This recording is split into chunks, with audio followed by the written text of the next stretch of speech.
எல்லோரும் தயாராக இருக்கிறீர்களா? சின்ன சேனலுக்கு எதாக இருந்தாலும் அது கொஞ்சம் ஆதரவு கொடுங்க. உங்கள் பொண்ணான கையை கொண்டு அந்த பெல்லில் தட்டிடுங்க.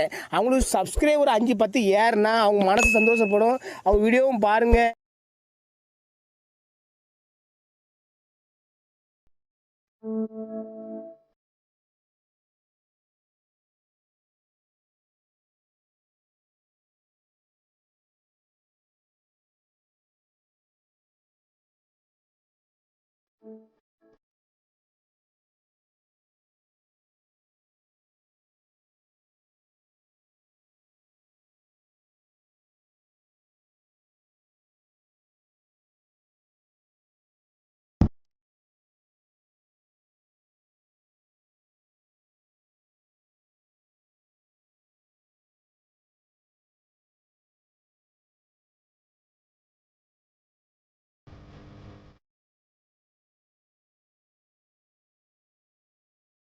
மறக்காம சர்ப்ரைஸ் பண்ணுங்க.